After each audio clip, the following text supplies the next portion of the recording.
Courage and honor, cousin. Into the fires of battle, onto the anvil of war. Hello, and welcome to Warhammer 40k's Grim History from the Beyond. I'm Zekthar. And I'm Yuxin. And we are the chroniclers of all that was, and all that will be in the 41st millennium. We've seen the rise and fall of many empires, and this month we'll be discussing the guys that started it all, the Word Bearers. That's right, Zekthar, and this week we will be starting with the father of the heresy, ecclesiarchy, and downfall of the Imperium, one Lorgar Aurelian. Right you are, Yuxin.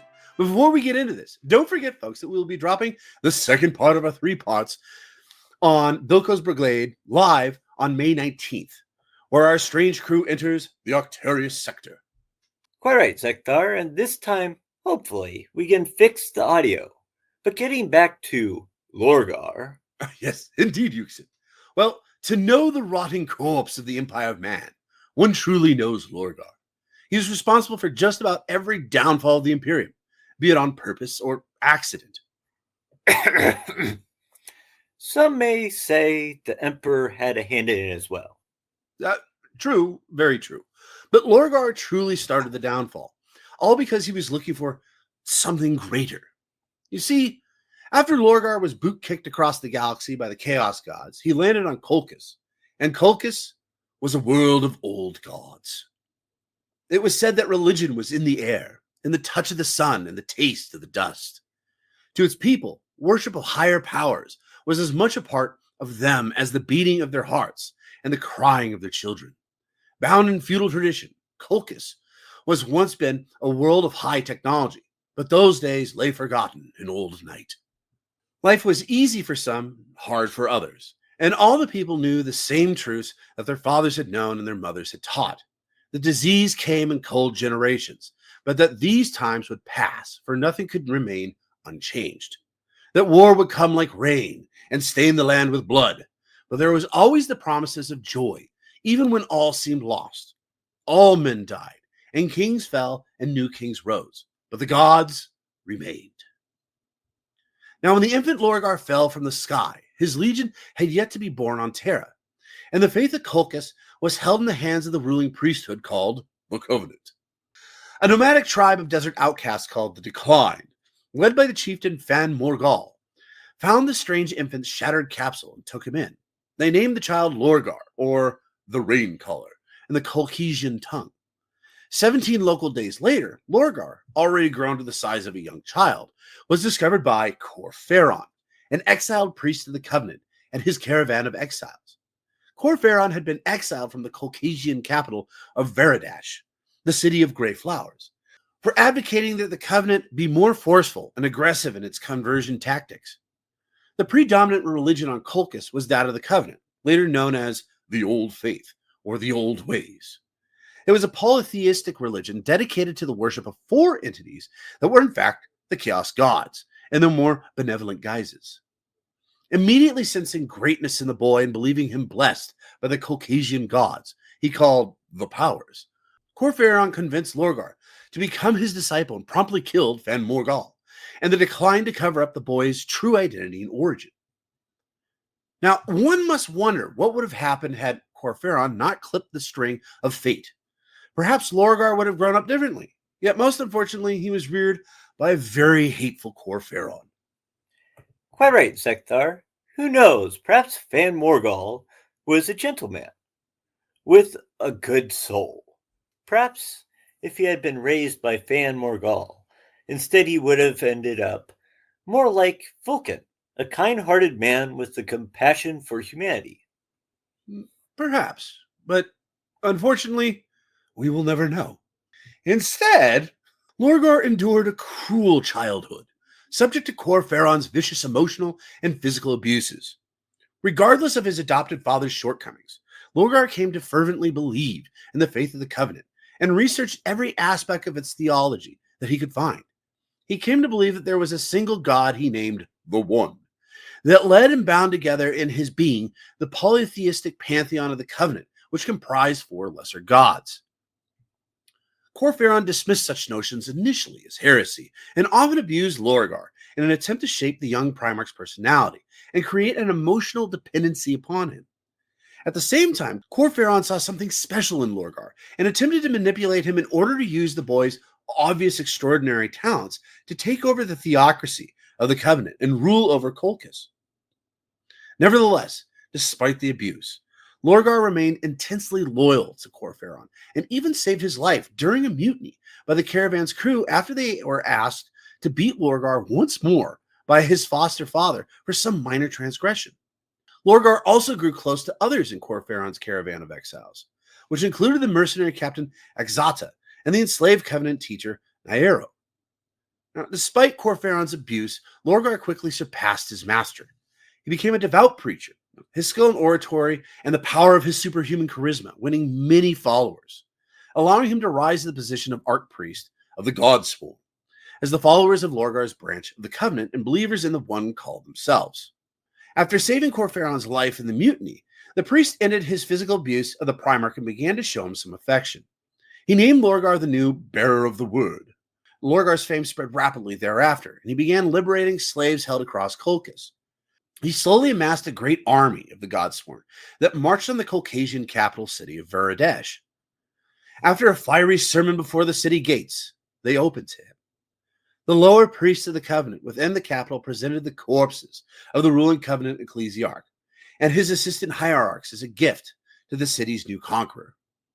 After taking Varadesh, Lorgar's Godsworn forces moved from city to city across Colchis, taking them either peacefully through quiet conversation, or in some cases putting all within to the sword for their heresy and refusing to accept the faith of the One.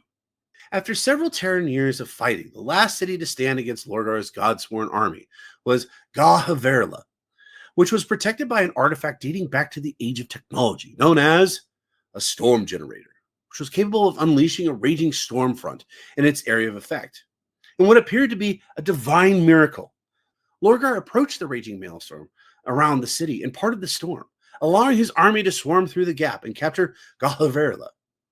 With the fall of Ga'Haverla, Lorgar found himself the master of all Colchis, and he immediately named Corferon as the high priest of the Covenant. But without pause, Lorgar proclaimed to the faithful that there is still much to do.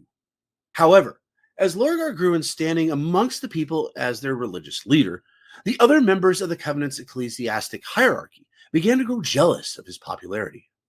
Lorgar's youth had been constantly plagued by visions of a mighty warrior in gleaming bronze armor coming to Colchis, a one-eyed giant in blue robes standing beside him. At one point, the visions reached such an intensity that Lorgar claimed that the prophesied return of Colchis' one true God was soon to occur. He began to preach this news to the people of Colchis, causing disruptions to the theocratic rule of the Covenant as people converted to his dissident beliefs to the one God. Lorgar's enemies in the Covenant saw this as an opportunity they had been waiting for to remove the threat that Lorgar presented to the status quo, declaring him a heretic to the old ways. Those of the Covenant who came forward to arrest Lorgar were killed by his followers. The Covenant split into two factions, the followers of the Old Faith and the Godsworn, the Brotherhood of Lorgar, who continued to believe in the One, and a holy war of immense proportions erupted, eventually forcing the entire population of the world to choose a side.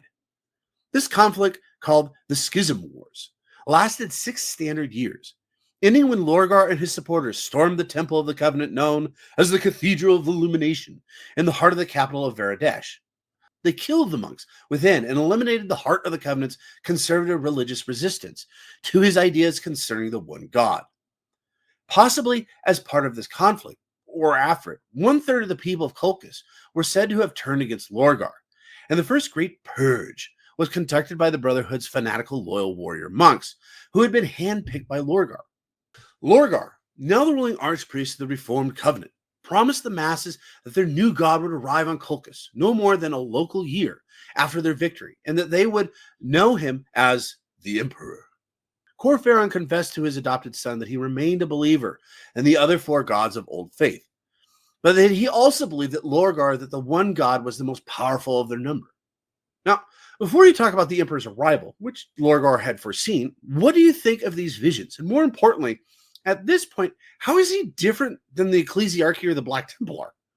Well, for one thing that popped in my mind is where more was it innocent deities when it came to worshiping the four gods. I cannot see corn being presented in any sort of light other than blood and war. Oh, okay. Well, look at it this way. Then this would be a good example of that. Tyrion 42, Thor. Thor's quite the popular pagan deity, and he is the god of war. I thought it was Odin that's the god of war. No, well, either or, they're both pretty popular. I'm pretty sure. And sons of Odin is not sons of Thor. Right. Well, yeah, no, Odin's the guy at the top. Yeah, I'm not arguing that. I can never remember anyways. I thought Thor was the god of war too. It might be Odin, but I know at least anyways in Greek mythology anyways, Athena was also pretty popular, and she was also known anyways as a goddess of war, along with Ares, along with like 5 other gods, but right.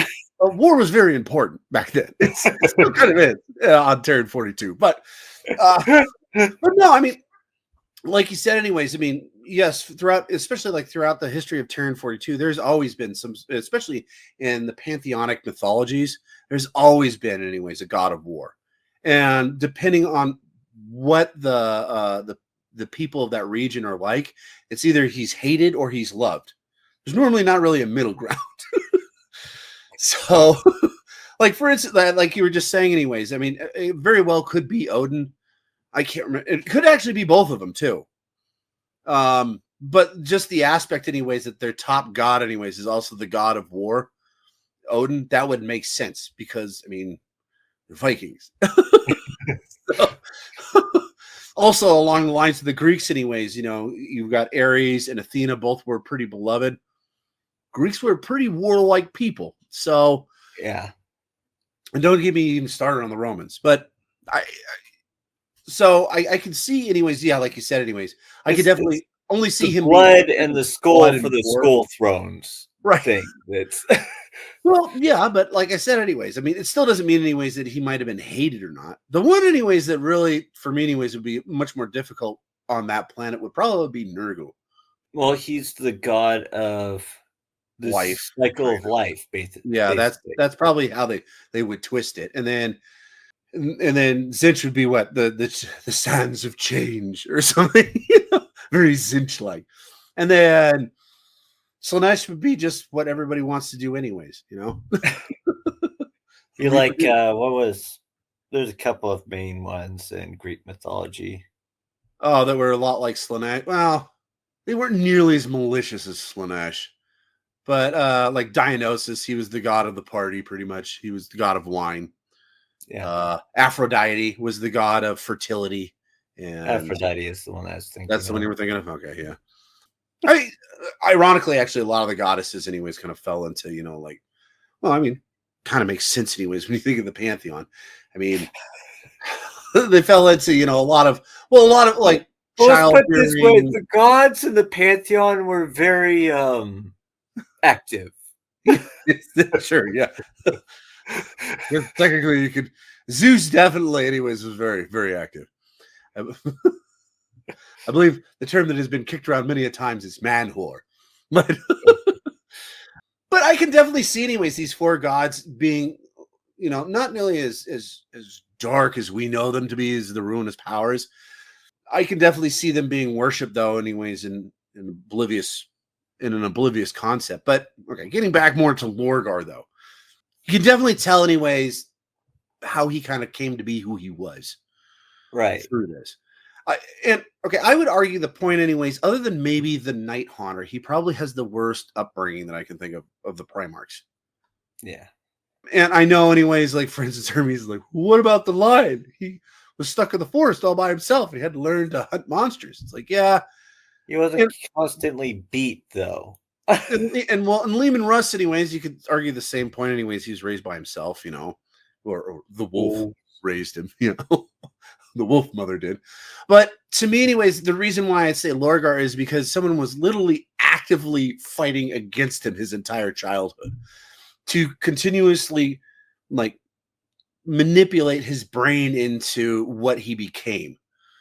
He never really fully grew up. He always became very dependent emotionally on Corferon, which But Corferon designed it that way because he wanted to make sure that when Lorgar went up the ladder, he took him with him.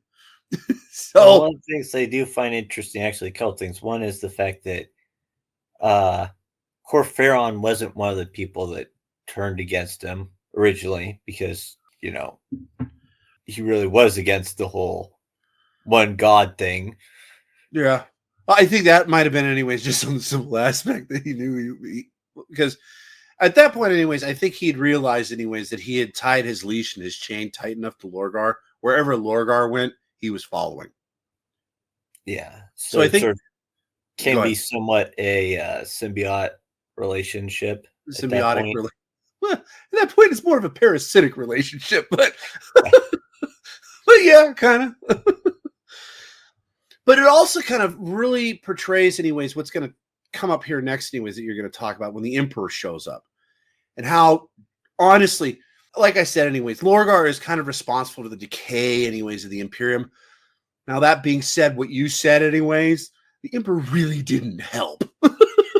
Oh So yeah. why don't you Well, tell the getting back to the original question, how is he different than the oh Ecclesiarchy or the and the Black Templars? Templar? Yeah, before we carry on. The Black Templar, well, first off, the Ecclesiarchy, well, obviously, other than the religious difference, they don't believe in the four gods being ruled by the emperor, but uh, Okay, yeah, there are some well, not there's only that, that. but the But Ecclesiarchy, if I recall right anyways, they don't even preach anyways chaos. Remember, the whole yeah, concept is that we don't talk. This is one of those things we don't talk about. yeah. So that okay, fair enough. That is very very very different.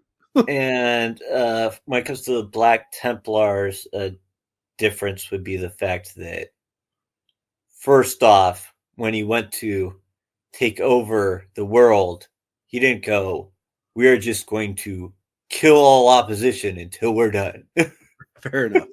But okay, so yeah, okay, but okay, I might chime in here every once in a while, anyways, because you're going to kind of talk anyways about how he reforms the I can't remember what their original name. It was something Herald, his Space Marines, but he slowly starts to form them into the Word Bearers. The more he starts to form them that way, anyways, the more they start to act more and more like the Black Templars, in my opinion. But So I might at chime this in every once in a point, while, just go Black Templars. but the question was at this point. Okay, at this How does point, yeah, I might bring it up here when you're done, anyways, with the Emperor. But yeah, go ahead and tell us, anyways, what takes place here with the Emperor. Okay. The Emperor and his Great Crusade Principia Imperialis expeditionary fleet reached Colchis in 857.M30, less than a local year after Lorgar's final victory over the Covenant.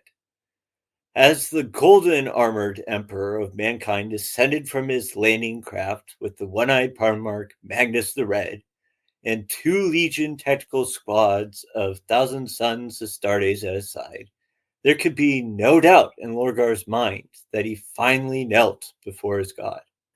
Beside him, a planet knelt and believed the same. Lorgar saw his preordained meeting as the confirmation of his many visions and prophecies. And so the Primarch and his people wholeheartedly embraced the ruler of the Imperium of Man as their promised Messiah and God Emperor. When the Emperor finally met his long-lost Gene son face to face, as Lorgar had foreseen, the Primarch immediately dropped to one knee in reverence, leading the population of his world in rejoicing and worshipping the Emperor as the one true God of mankind. At the conclusion of these festivities, the Emperor bade Lorgar to take his best warriors and induct them into the 17th Space Marine Legion, the Imperial Heralds, who had been created from his own genome. Lorgar gratefully took up the Emperor's purpose, expressing his deeply held desire to spread his faith in the God Emperor to every world in the Imperium, despite the Emperor's continuing admonishments that his imperium was to be built on the foundation of the imperial truth, an atheistic rationalist doctrine that forbade the practice of religious faith as mere superstition. Lorgar then joined his father and his legion on the Great Crusade to reunify the human worlds of the galaxy under the rule of the new Imperium. Lorgar appointed trustworthy regents to rule over Colchis in his absence and devoutly complied with what he believed were his father's divine commandments. That the Emperor claimed he was not divine, paradoxically, only further strengthened Lorgar's faith in him, as who else but a true God would claim that he was not divine? Every facet of the Covenant's belief structure was reorganized around the worship of the Emperor as the divine savior of mankind, and the people of Colchis united behind their new living God. The elaborate celebrations and displays of piety lasted for solar months, although it is said that the Emperor did not approve of this. Wishing to rejoin the Great Crusade as soon as possible, and being dismissive of organized religion in general, the Emperor had not begun the Great Crusade to reshackle humanity with the chains of superstition and ignorance, but to spread the light of reason and science. Hang on a second. Let me make sure I understand this right. So while he disagreed with all these people going, praise Space King, he still let it continue. Why? Wouldn't this be a good time anyways for him to, like, nip this right in the bud? Like, no. It would have been. It would have been. The only thing I can think of is he wanted to keep their morale up for some reason. Like, that was... I just don't understand why he would. I'm wondering why he decided to stay for several months. Well, okay. The several months part I can kind of understand anyways, because he's trying to, get Lorgar on. I mean, this is what I would do for the several months anyways. Get Lorgar on the same page. Set him up with the 17th Legion so they all know that he's in charge. Kind of get everything squared away so that they could purposely remove forwards. I mean, logistically, it makes sense to take a little bit of time there, right? But several months. Well, okay, the several months isn't really the concern that I have. It's the fact anyways that he didn't, like during that time anyways, restructure what Lorgar had been taught. Yeah. I mean, that to me anyways, that would take several months for, the God Emperor to do, and he just doesn't do it. That's the thing that doesn't make any sense to me. It's like, okay, if you're going to repurpose him anyways into being one of your main generals, yes, you have to teach him a lot of stuff. But while you're doing that, maybe you should teach him anyways that you're not a god. And in fact, to do so anyways, and to say anyways that I am is wrong. And you'll be punished for it if you continue to do that. Well, I mean, why did he also allow the celebrations to continue? Or this? Yeah, that's the thing I just don't get. First of all, you're slowing down the process because you're constantly celebrating. It's slowing down the process. It goes into that, I'm not a god, don't worship me as a god. Oh, unless you're from Mars. And then, yeah, I guess I'm the Omnicide just simply because we need you guys' help. Or, okay, fine, because Lorgar's people, anyways, they're just too dumb to realize, anyways. They're not advanced enough. They will eventually. It seems like he just keeps making these excuses for people to go ahead and, sure, go ahead, worship me. But I'm not for that. No, kind of thing. I'll be involved in the celebration, but I'll be grim about it. I think what it really boils down to is the fact is that I don't think that he really cared. I know that they keep saying anyways, he's like, he was perturbed by the fact that people worship him as a god. I honestly think that he didn't care, provided that what he wanted to get done got done. So it's kind of like, you can call me whatever you want, provided that you conquer these 7 planets in this particular amount of time. So, I mean, it's just like Mars anyways. You can call me the Omnissiah, sure, provided that you keep providing us with weapons of war and machinery. Yeah. So, I think it was more specific when it came to Mars, though, because it's basically, if you didn't, then pretty much only about a quarter of the people even if you wiped out Mars, only about a quarter of them would be around, and then he wouldn't have any really decent amount of resources he'd be getting out of it. Well, the other thing about Mars too is that when he got to Mars, Mars was powerful enough of a planet, anyways, that it would have taken a considerable amount of resources to actually conquer it. Yeah. So yeah, like we kind Well, of talked depending about on what historian writes it. Yeah. Others, he was just the divine omnissiah that showed up, kind of thing. But to me though, like I said, anyways, I think it really boils down to he just does not care, provided that you get done what he wants you to get done. I mean, if you ask him straight up, anyways, are you a god? Of course, he's going to say no, because he never wanted to be a god. His god is science. But I think, anyways, that's why you see some of this stuff that just doesn't make any sense. Like you said, anyways, him staying around for several months to be worshipped as a god. It doesn't make any sense if he doesn't want to be a god. It does make sense, though, if he's just like, yeah, you guys go ahead and keep doing that, provided that you get done with what I tell you to get done. Yeah. So, I mean, to me, anyways, it really screams he just didn't care, provided. And something that's going to be coming up here fairly soon, anyways, that you're going to talk about, kind of agrees with what I just said. But sorry to interrupt you here. Yeah. Go ahead. Keep going. Well, regardless of what we may think, at the conclusion of the celebration, Lorgar was made commander and master of the 17th Legion, the Imperial Heralds. Corferon survived the difficult genetic augmentation process to become an adult superhuman warrior similar to a true space marine, and became Lorgar's chief advisor, lieutenant, and the commander of the Imperial Heralds' elite first company as the Legion's first captain. So, correct me if I'm wrong, that means he was just shy of space marine? Yeah, very much like we talked about a couple months ago, Luther. Yeah. The difference is that I actually kind of like Luther, and there's kind of I kind of have a respect of him. Corferon, I can't stand. He's up there with Erebus for me. So, but we will be talking about him next week. Yeah. But sorry, go ahead. Well, both of them next week. Unfortunately, both of them. So if you want to tune into a box that you're really going to hate, that's the one. Or on people you're really going to hate. On the people you're really going to hate. I think we'll probably make it very entertaining. But sorry, go ahead. Constantly be kicking them and I'll get the sound effect for punch in the face. Sorry. Go ahead. That Lorgar believed the Emperor was a god is beyond doubt. And it is likely that he held this belief before he met the object of his devotion, and maintained it even after becoming the Lord of a Space Marine Legion charged with purging idolatry, religion, and superstition in the name of the atheistic imperial truth.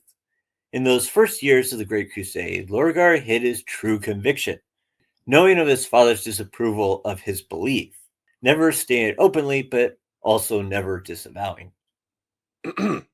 So real quick here, anyways, I know we've talked about it a few times, but could you really briefly explain for the people that haven't listened to our other Voxes what the Imperial Truth is? The Imperial Truth is, well, other than the fact that every single time it mentions the fact that it's atheistic, that is basically what it is. It's the whole religion basis of it, of the Imperial Truth is, first of all, it's not supposed to be a religion. The whole idea behind the Imperial Truth is everything can be found through science. Everything can be explained through scientific method. Yeah, through scientific method. Which, quite frankly, anyways, was a big problem, actually, that comes up with the Horus Heresy, because, the Emperor kind of failed to mention about the warp and the warp deities and all those guys. So even though he knew about them, but he just kind of went on as if they didn't exist. Well, to be fair, they can't really be scientifically quantified either. Right. That's why. Well, that's why he lied about it. In that perspective, the Imperial Truth is incorrect because it cannot prove through scientific methods. Oh, the Imperial Truth, quite frankly, anyways, it was just not a good idea to begin with. It was, I think, honestly, anyways, okay, I figured the Emperor's smart enough, anyways. I figured, anyways, that he probably, anyways, was using that as a stepping stone to something else. But this was just a way, anyways, to try to push people away from religion. That's what I'm hoping, at least. I mean, maybe he just thought humanity was that dumb. I don't know. But thank you for clarifying what the imperial truth is. Yeah. In all records of his words in that time, of which there are many, there is endless praise for the emperor's vision and for the course he charted for mankind, but not one word denouncing the specific belief that the emperor was divine. The worship of idols, the practices of mystics, and the falseness of countless gods all were condemned without measure. But on the nature of his lord and father, Lorgar remained silent. Perhaps the most manifest display of his belief was the now infamous Lectitio Divinatis, a document written by Lorgar during the Great Crusade expressing his belief and the rational basis for this belief in the divine nature of the Emperor of Mankind. Ironically, this document created the foundation for what would later become the imperial cult during the Emperor's own lifetime. I love how it was specifically called the imperial cult. Like, that wasn't a clue that this might be a bad idea. Fair enough.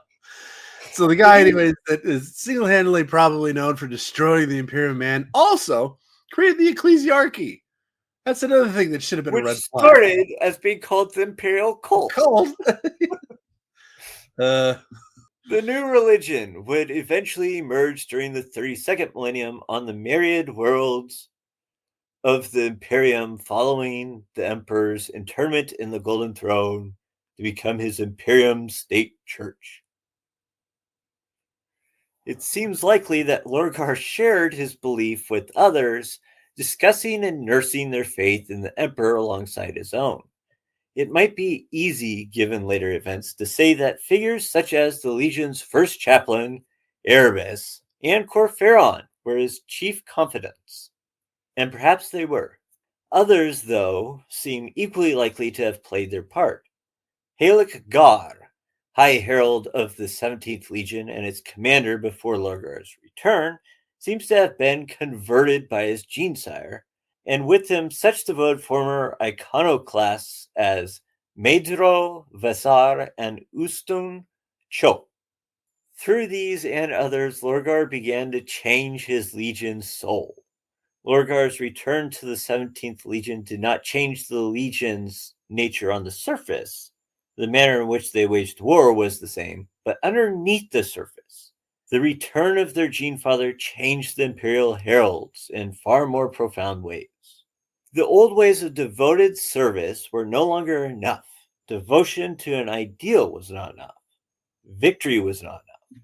The reason one fought, the fire that drove one on step by step on the path of truth, that was everything.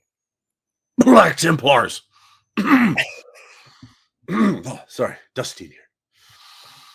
If victory was certain, and who could doubt it as stars and systems fell to the Emperor's Great Crusade in their hundreds, then the measure of true victory was not in death and blood, but in what a warrior carried with him. What one believed and the mark one left on mankind were of the utmost importance. This sense of heightened fervor spread through the 17th Legion like fire, as if Lorgar's mere presence had raised his gene sun up into the brighter light. Sorry. Black Templar. Oh, hang on. Let me get the duster.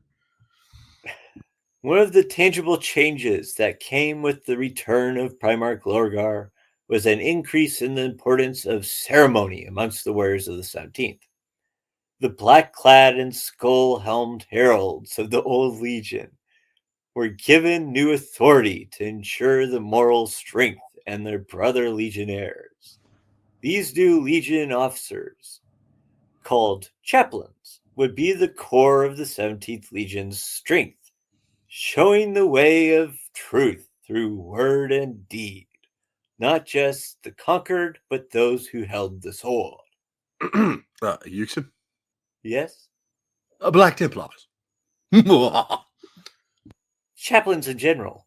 Ah, uh, The fact that he came up with chaplains too, which, by the way, I can't stand. The only guy that I'm okay with a little bit, anyways, is Grimaldus. But that's also oh, because he did a lot of growing up, and we kind of see his character really come into his own kind of thing. But yeah. just chaplains in general just normally suck the fun out of everything. Like Asmodai, he's like the worst. He Well, heard he is an chuckling. interrogator also, though. He heard chuckling in the cafeteria, and he sentenced the 7th chapter to silence for 7 years. It's like, dude, what's wrong with you people? I know he's not a Black Templar, but still. The only ones, but they aren't technically chaplains, would be the wolf priests that I would consider. But they had the wolf dual priest, role. There's a difference, though. The wolf priests a lot of times bring the party. They're the ones that bring the Fenrisian ale. So they are the ones different. that are in charge of also training, I believe. So they're kind of like, they have dual purpose. Well, isn't what's his face? No, they're apothecaries also is what they are. Isn't what's his face? Your favorite guy from the Space Wolves, the old dude. He's only got one eye. Oh, you're talking about Ulrich the Slayer? Yeah, Ulrich the Slayer. Isn't he a rune priest? No, he's a wolf priest. No, wolf Rune priests are the guys who, use... Rune priests are librarians, right? Yeah. Yeah. Well, so the guys that you've been talking actually about are wolf priests. They're very much like chaplains, right? They're chaplains / apothecaries. Right. Okay. So, yeah. But yeah. Oh, okay. And then also, if I recall right, though, the White Scars. They don't, if I recall right, anyways, they don't really have chaplains either, do they? Maybe it's they don't have librarians. Okay, so the Space Wolves and the White Scars pull their powers differently than most librarians. Right. So the that's why they were allowed to continue after the rune priests thing with Magnus, right? Yeah.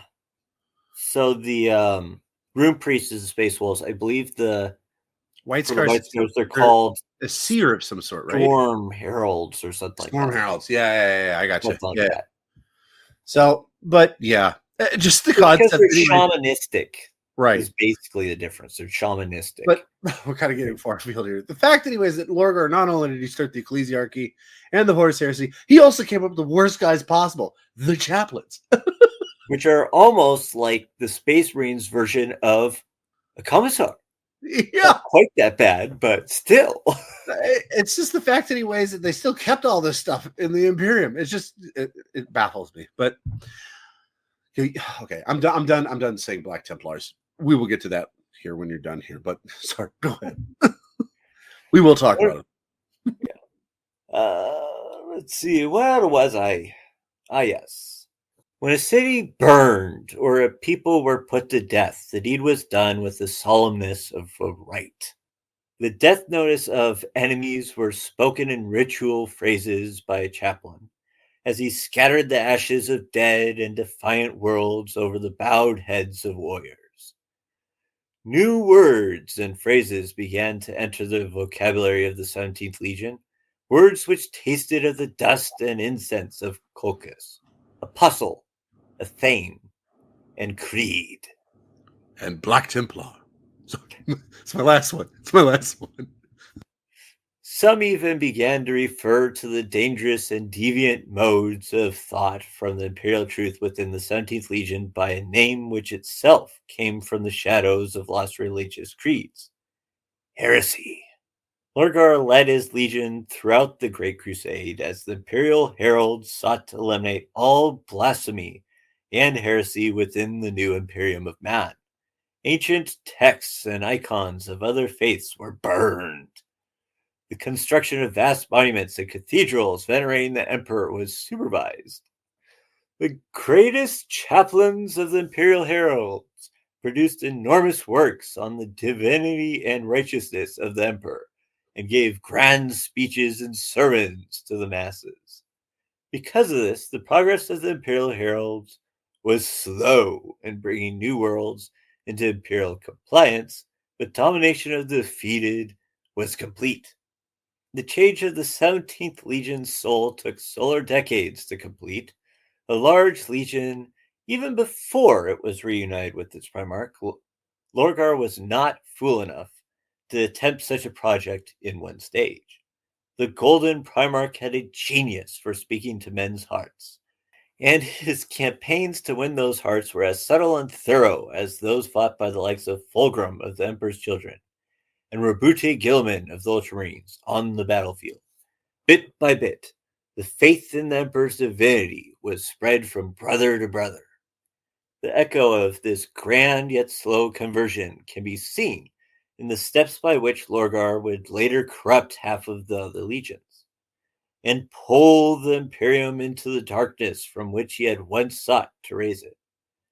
It might seem strange that warriors like the Imperial Heralds, who in the days before the return of Lorgar had fanatically fought to cast down gods, would embrace those same beliefs, but this ignores the basic nature of the fanatic. At their core, they needed a cause around which to build their world. What that cause is can always be easily changed, so long as the heart of its fire fills them. In their hearts, the Starries of the 17th Legion fell into the grasps of religion because part of them had always wanted to. Part of them wanted there to be more to belief than mere rationality. The second factor which allowed Lorgar to convert his legion to the belief in the Emperor's divinity was the nature of the Great Crusade itself. Across countless fronts, the legions fought, suffered casualties, and recruited anew.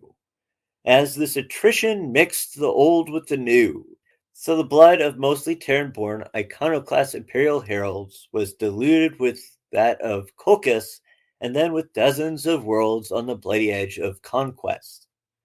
These were sons who had never seen the light of Sol, nor known the Legion as it had been.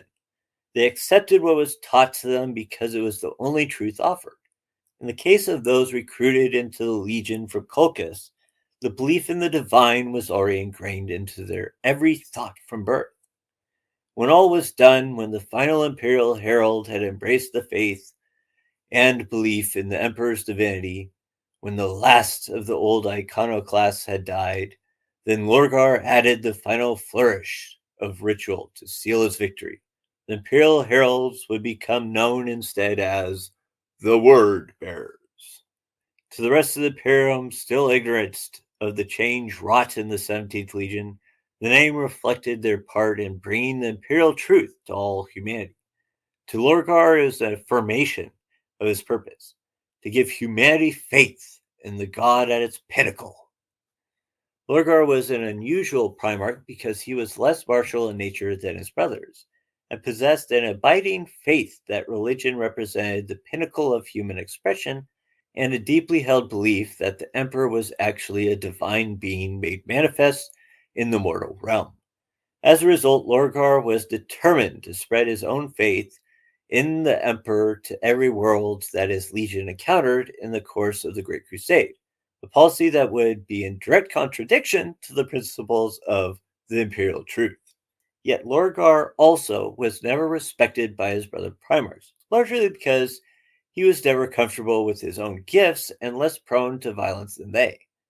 This caused the other Primarchs to believe their soulful intellectual brother to be a weakling, the runt of the Emperor's litter, while other legions left conquests like bloody footprints on the stars. The word-bearers lingered.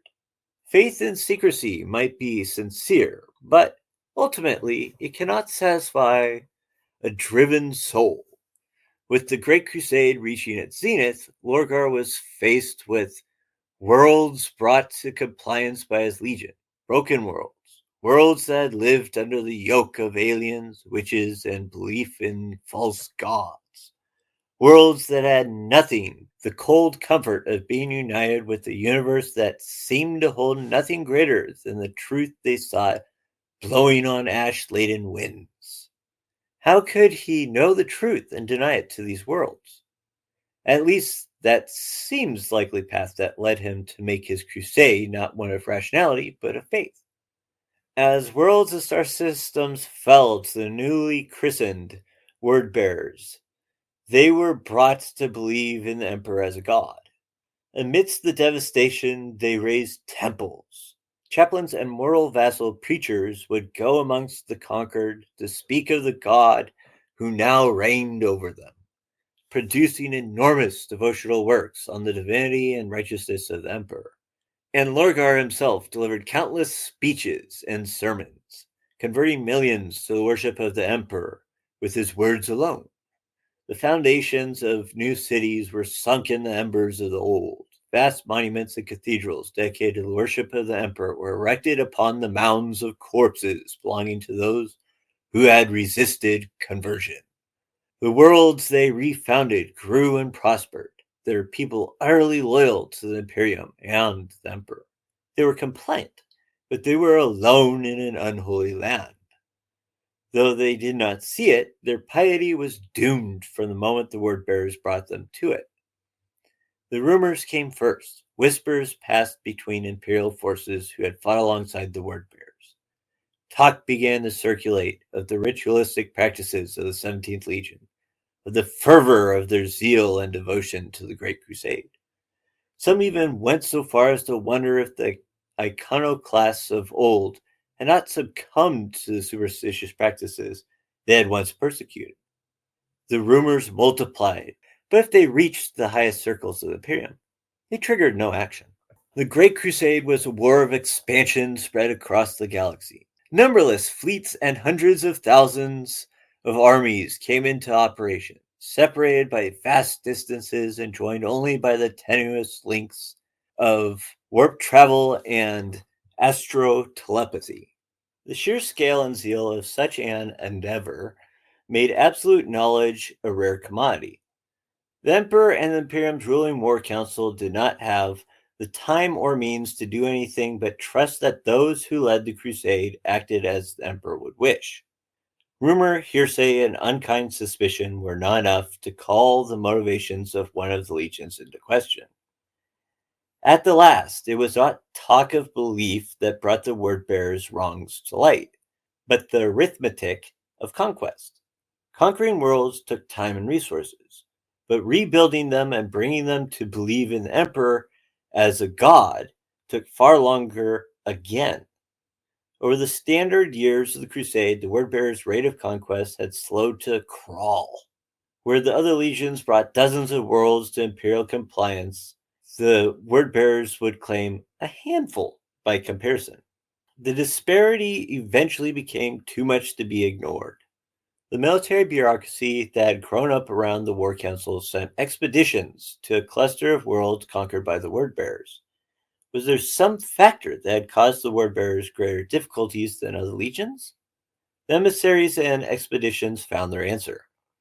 The 17th Legion had not been slowed by resistance, but because they lingered after their conquests.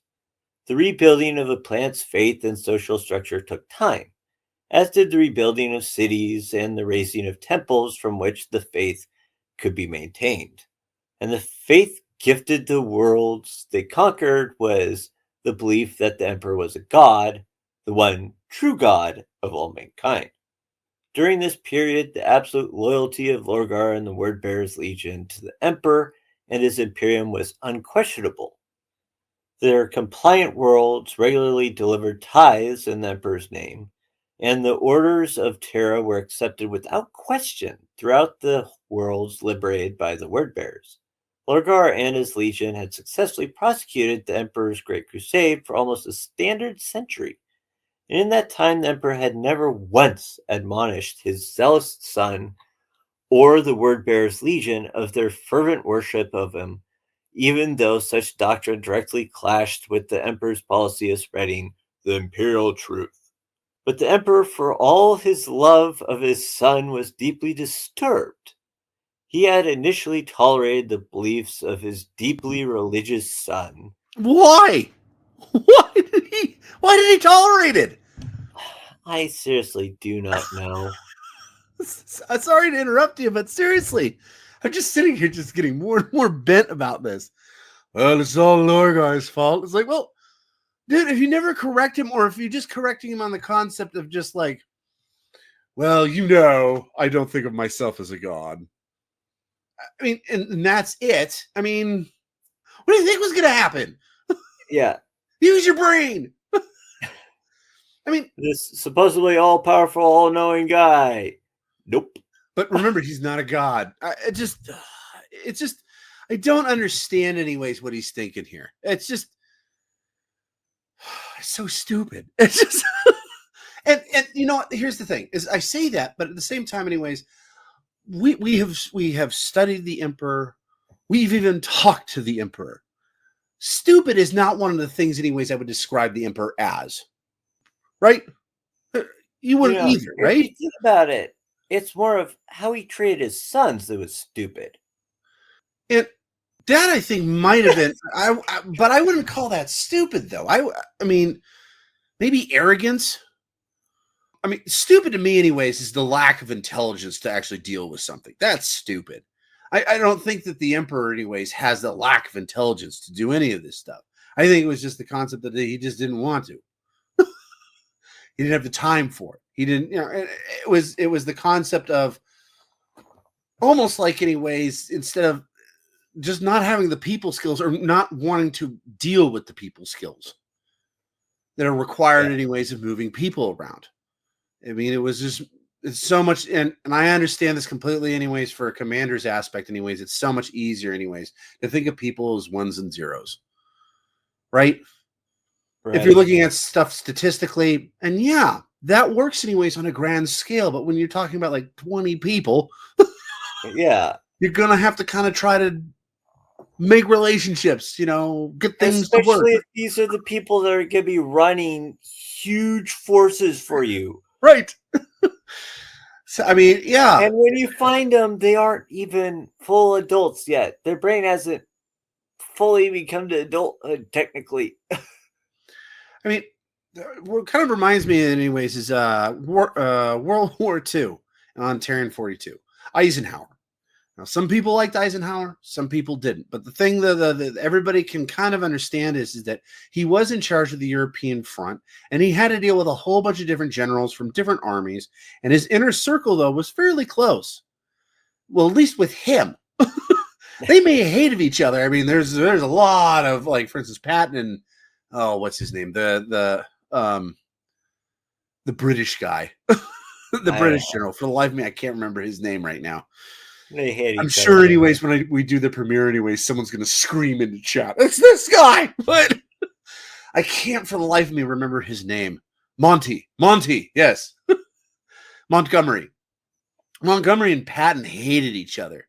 But somehow, anyways, Eisenhower got them at times, anyways, to work with each other. And he had a working relationship with both of those two guys. So, I mean, to me, anyways, Eisenhower is the exact opposite of what the emperor is. The emperor would have just been like, "You guys need to do what I tell you to do." And then when it didn't happen, go, "Well, why didn't that work?" Because they hate each other. You moron. Sorry, I'm just a little frustrated with this. And one of the differences in that perspective is, in comparison to, they're all on the same planet, the same general area. In this case, they don't like each other. They can be systems away from each other. Yeah.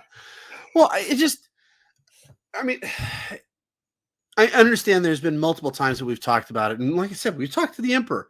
He referred to his sons, anyways, as his tools. So, but at the same time, anyways, if your tool, anyways, like if you've got, like, for instance, impact driver, right? And you keep trying to, and you've got it switched on to Titan, and it keeps loosening.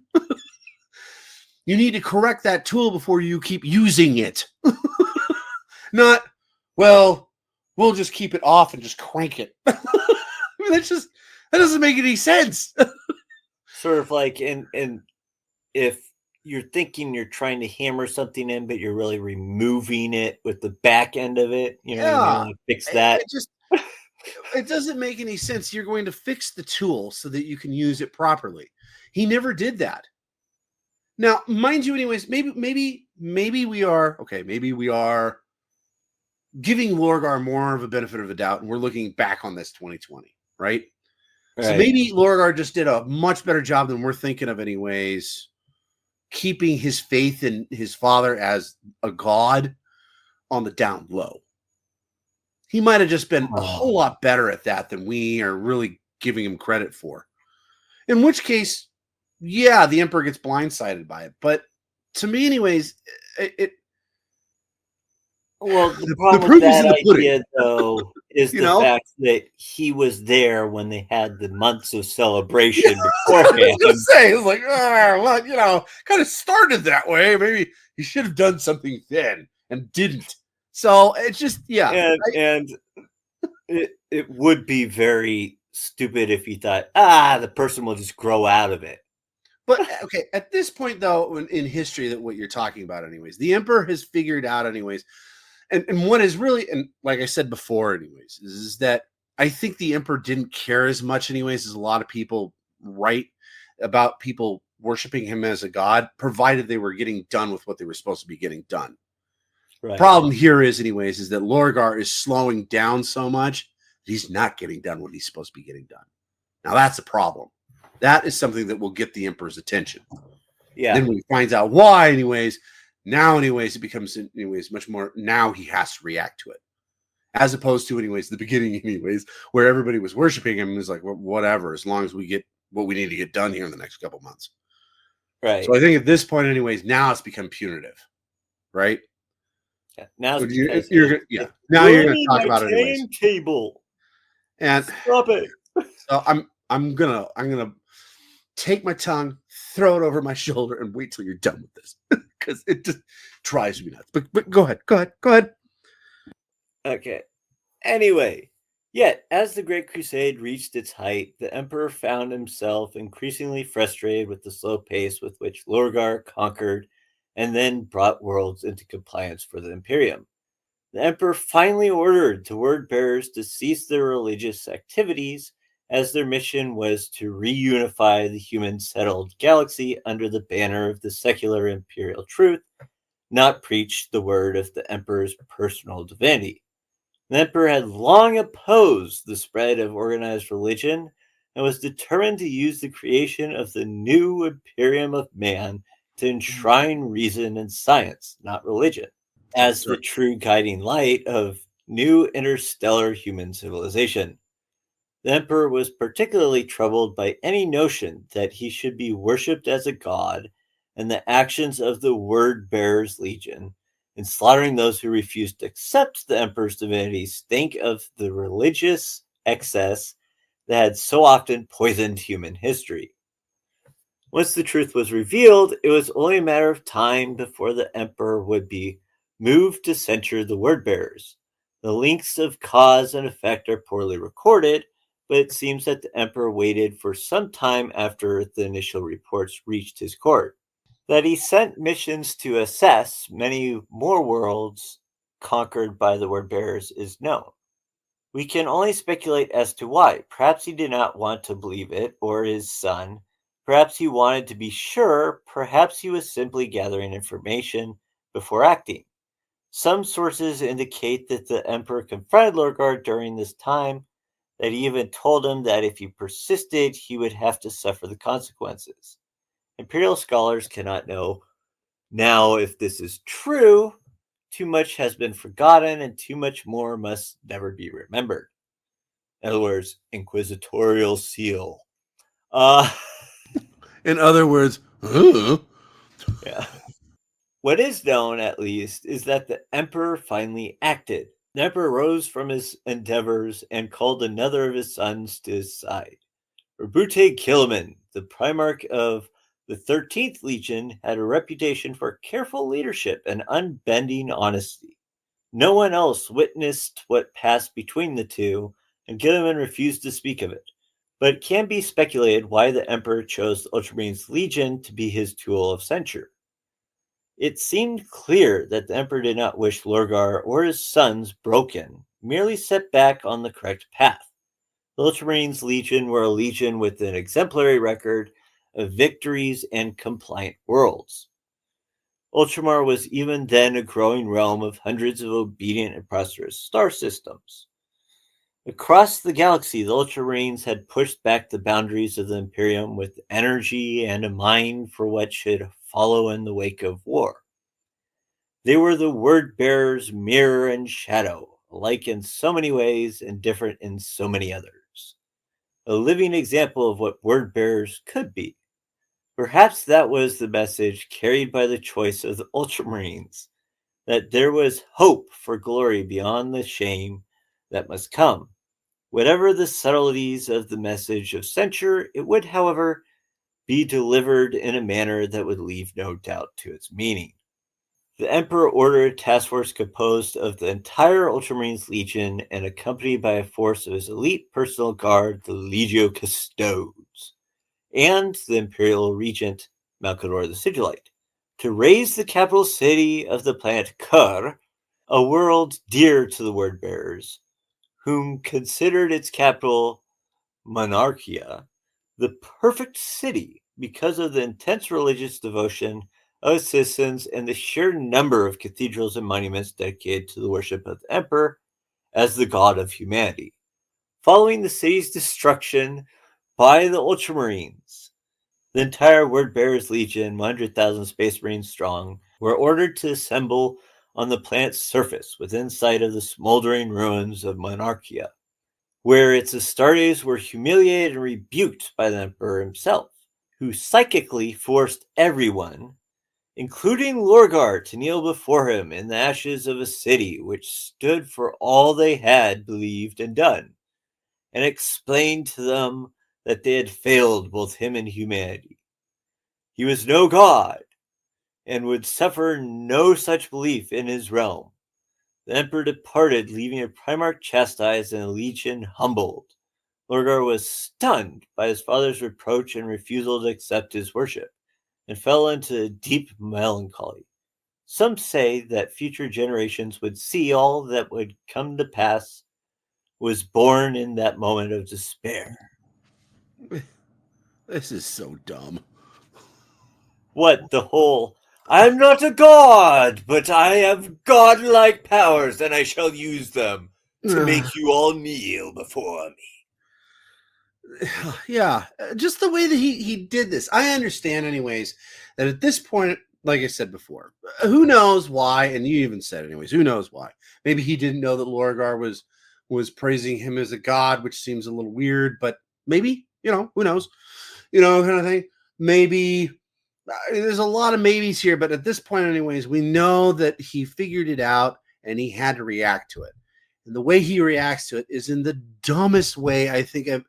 This doesn't make any sense. Like you said, I'm not a god, but I'm going to make every single one of you, force every single one of you to bow in front of me psychically. So therefore, anyways, it's like literally a command that you cannot go against. Go against. It's something that you have no physical capability over. Who would do something like that? Such a thing like that? I don't know. Maybe a god. It doesn't make any sense. Just the way that he does it. It's just, I mean, even and if I'm he just tell you why you're wrong, even while I'm constantly using this power on you.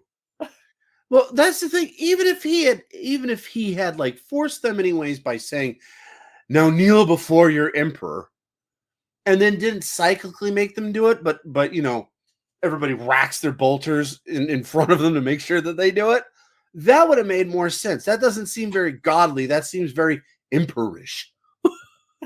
But to force every single one of them anyways without any other help and just like a wave of his hand anyways, kneel, kind of thing. Yes, that's very godlike. So everything that you have told everyone anyways that you are not, you are showing them though through your actions that you are. Right. That's what makes this so dumb. Well, and the whole thing is like, yes, he's trying to send a message by using the Ultramarines. That also begs the question. And why didn't you like that? All that I would see, okay, in my mind, all that I'd see is no matter what legion it is that comes and wipes out a place that I like, I just hate them. I won't be going, is there a meaning behind this specific legion doing this? Okay, I see what you're going with. I, No, I'd just be like, why the beep are you doing this? I hate you guys. You should burn. quite frankly, I think, anyways, there could have been a couple of legions that he could have used that might have The gotten Night the point Lords? over across. What's that? The Night Lords? You know, No. I was thinking more along the lines of Hermes boys, the Dark Angels. the Dark They were the Angels. first legion. It was, I mean, they were designed anyways to conquer worlds, and they had the technologies of old Knight that they could still use. Or The Luna Wolves. The Luna Wolves would have been fine no, too. I was gonna say the Space Wolves because they were known Yeah. as the The Emperor's Space Wolves were Executioner. known. Well, It would definitely put across the aspect of he's not we're pleased. not here Yeah. for just I mean, and quite frankly, anyways, I mean, I don't have a huge issue with the Ultramarines.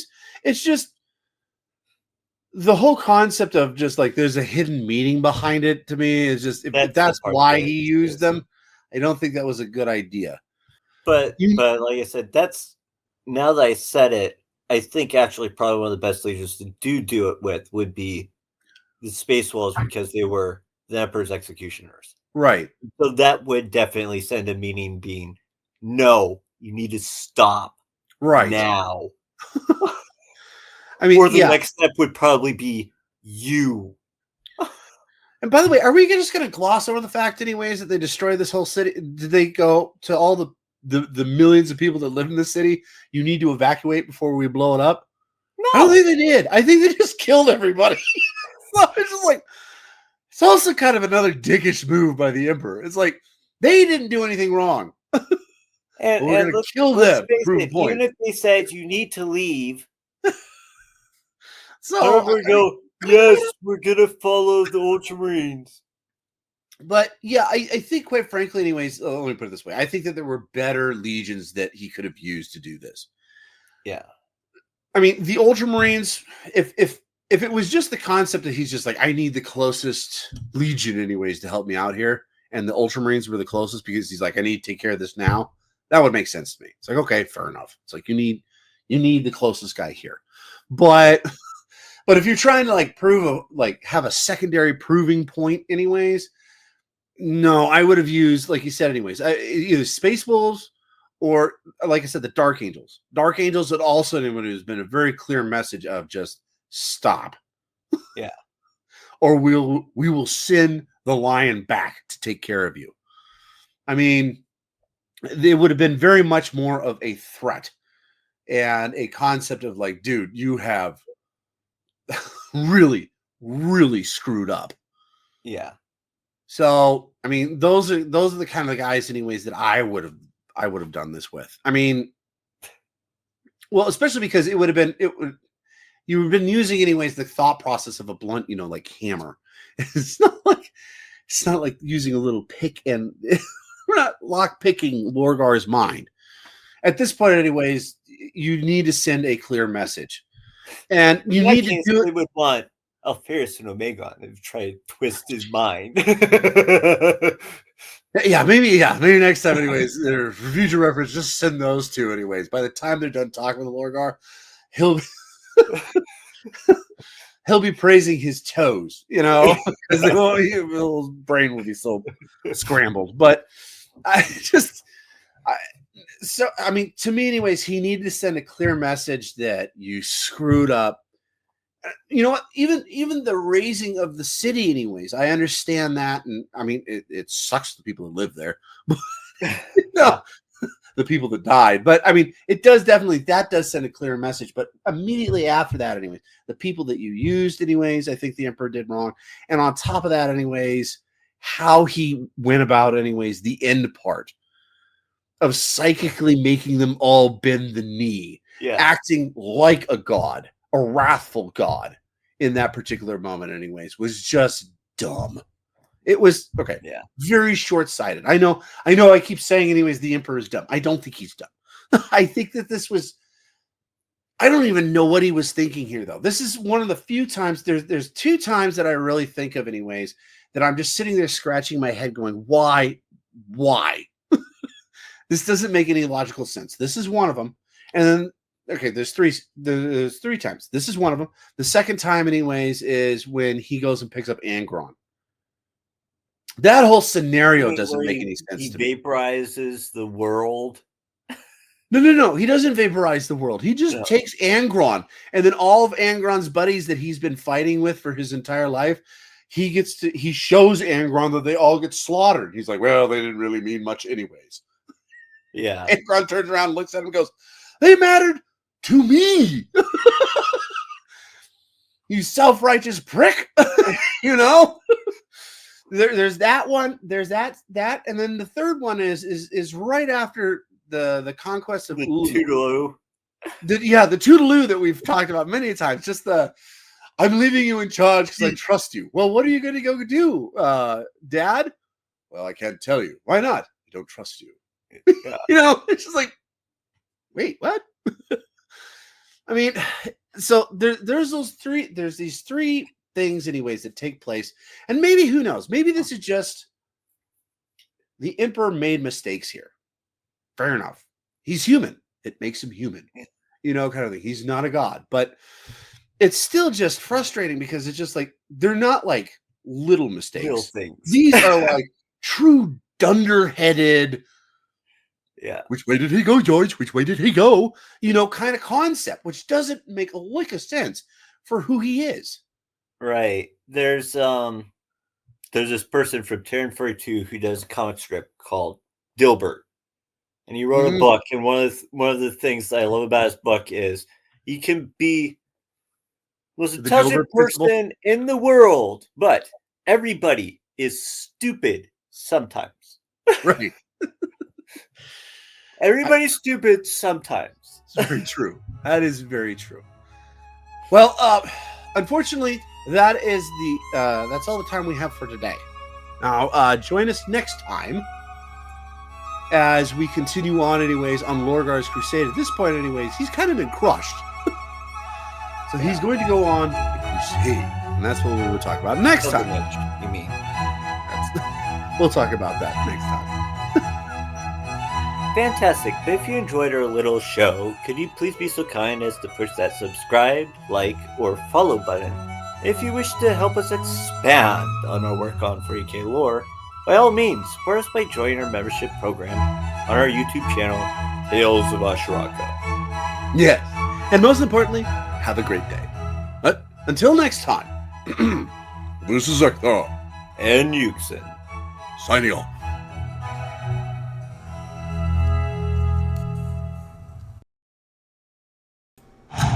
Where are your brothers in arms now? On your shoulders you